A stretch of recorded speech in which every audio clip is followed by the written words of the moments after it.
I just want to say that Bernice McFadden, yes, the award-winning author Bernice McFadden, made me make this video. She doesn't know she made me, but stick around to the end and you'll understand why I'm saying that. There's 3 chapters to this story, so let's get started. Chapter 1.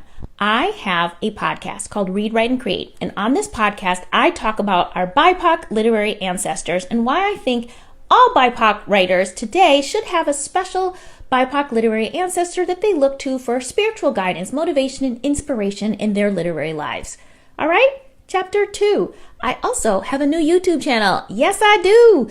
It's called @LiteraryLori. I highly recommend you check it out. But that's not what's important. What's important is that I recently made a video for the YouTube channel looking at all the books that made me the writer that I am today. Big takeaway from that video is that I had a serious romance era. I don't know why I don't remember this, or I didn't remember this, but like from the time I was in middle school reading my auntie's stolen Harlequin romance novels until I was in college and reading those big thick bodice rippers, I was obsessed with romance.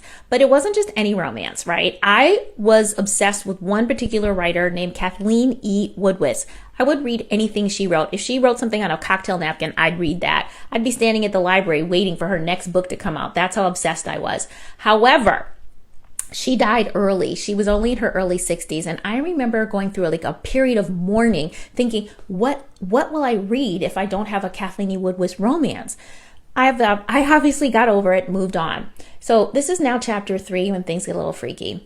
Last week, I was in Portugal. I was in a town outside of Lisbon, found this used bookstore, decided to go in, see if they had any books by Black authors, because that's what I do.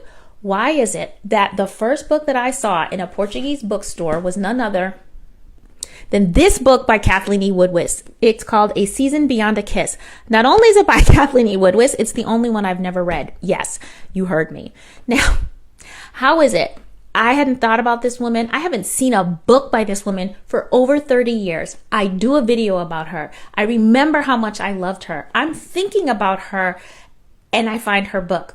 This is where Bernice McFadden might suggest that this white woman, this white romance writer is my angel sister. And here's why. I am working on a new novel. There's a lot of romance in this new novel. And I was actually shying away from playing up the romance until I did that video and remembered that romance is part of my writer DNA. It's part of the reason why I wanted to be a writer, to make sure that people were as obsessed with my work as I was with Kathleen E. Woodwiss. So is this a little nod from Kathleen showing up in a bookstore in Portugal? I think Bernice McFadden would say yes. And it's made me remember that I got a little romance in me.